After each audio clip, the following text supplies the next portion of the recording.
Come quickly! He's calling for his mom! My 8-year-old son, Ian, fell from the 3rd floor of our apartment building. My husband called to inform me that Ian is seriously injured and has been urgently transported to the hospital. His consciousness is hazy. I'm not going. I blurted out that response without thinking. But you see, that child. I swallowed the words I almost uttered and fell silent. In return, my husband spat out. What a cold-hearted woman you are! There was a deep reason behind my reaction. My name is Ruth, and I'm 35 years old. After graduating from university, I worked as a full-time employee at a publishing company. However, after getting married, I switched to part-time work. Our family consists of my 5-year-older husband, Noah, our 8-year-old son, Ian, and me. Noah is always busy with work, leaving all household chores and childcare responsibilities to me. Despite this, his income is meager, and the allowance he provides is minimal. I manage to make ends meet with my part-time earnings. The most stressful aspect of my life is dealing with Ian during his rebellious phase. He responds curtly when I talk to him, and his attitude worsens day by day. I find it challenging to handle him. One day, Ian came back from school and started washing his hands, throwing his school bag on the floor. He usually put his stuff in his room right away, so I wondered what was wrong and peeked into the bathroom. What are you looking at? Why are you talking like that? It's obvious that I hate you. I sighed and tried to tidy up his school bag, but he yelled at me not to touch it. As I was startled by his force, Ian stood in front of me and glared at me. You make it dirty when you touch it. That's too much. Apologize. Shut up. You old hag. I thought this was not good and told him to watch his mouth. But he didn't seem to have any intention of changing his attitude, and he snorted and turned his back on me. That's when I saw blood seeping from his hand. Hey, you're injured. Wait here while I disinfect it. Ian snatched the first aid kit I brought and said it was none of my business, and he disinfected not only his hand but also his scraped knee by himself. What a pain. I thought everyone had this kind of phase and tried to cheer up, and I put the pancakes I made for a snack on the table. He always ate them even when he was angry, because they were his favorite, but he was in such a bad mood that day that he threw them in the trash without touching them. Hey! Don't waste food like that. Then you pick it up from the trash and eat it. He said coldly and took his school bag and locked himself in his room. I thought it would only make him more stubborn if I provoked him more, and I felt empty as I looked at the snack that was thrown away miserably. When Noah came home at night, I talked to him about it, but he only said, I left the childcare to you. And didn't listen to me. I was still worried about this relationship, so I asked him to talk to Ian when he had time. But Noah said, I'm tired. Give me a break. And went straight to the bedroom and fell asleep. Ian's rebellious attitude towards me didn't change, and I spent my days in agony. A few days later, while Ian was at school, I was cleaning his room and I saw a diary on his desk. I wondered if it would be an invasion of privacy to read it, even though he was my son. But I was curious to know why he always acted so rudely to me, so I picked up the diary. That's when Noah called me. It's terrible. Ian fell from the 3rd floor of the apartment. What? I was shocked and didn't understand what he meant. Which apartment? I asked, and Noah hesitated and said, That is. I had a feeling I knew where he was talking about. Is Ian okay? He's in the operating room right now. What should I do? Noah was panicking, and I asked him where he was. He said he was at the emergency center in the next town. He said he got a call from the police while he was at work and found out that Ian had been rushed to the hospital. Please come right away. He's calling for his mom. There's no way I'm going, I blurted out without thinking. Because that child is. I was about to say something, but I kept quiet, and Noah spat out at me. What a cold-hearted woman you are. I apologized and asked him again about Ian's condition. He said Ian was seriously injured and barely conscious. Oh no! What should I do? I was flustered, but I got in the car and hurried to the hospital where Ian was taken.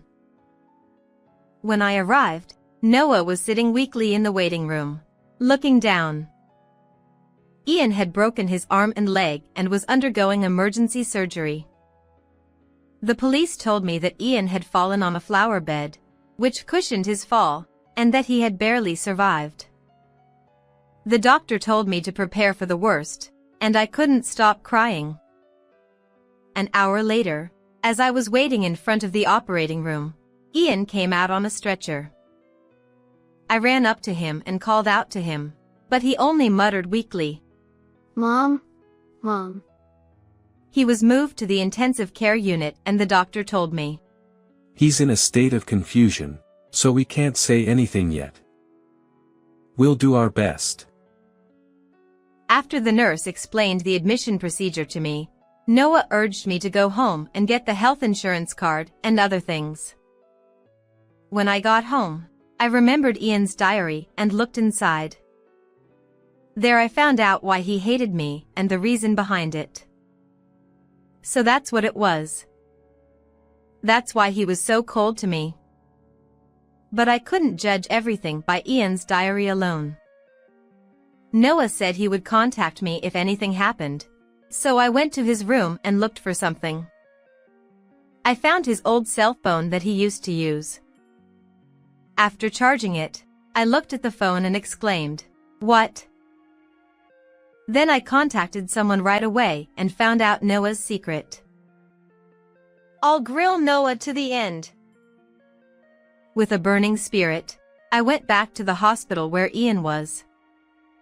Noah was in the waiting room, doing some calculations on a calculator.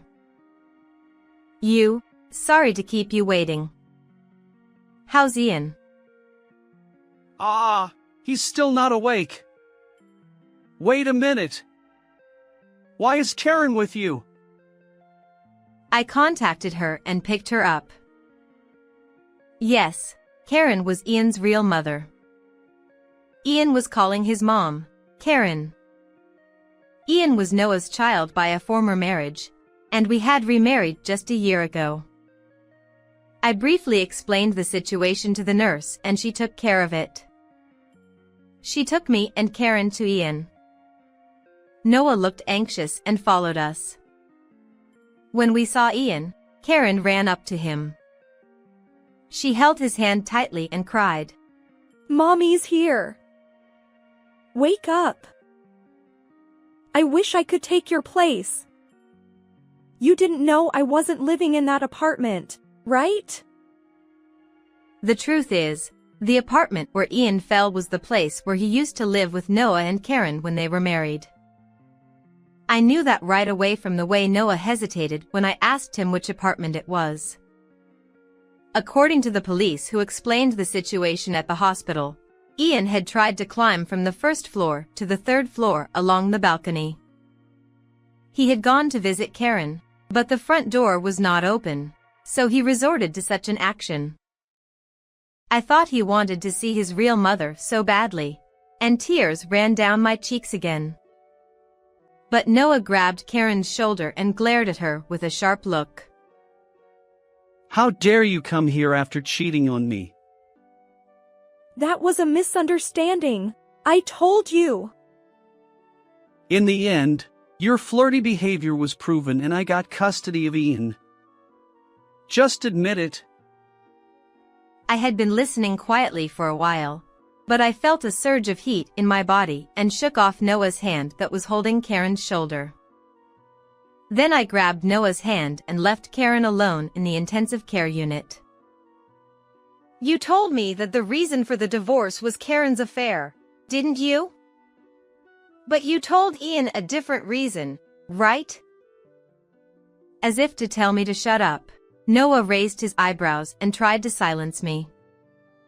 I thought he wouldn't tell me the truth like this, so I showed him Ian's diary.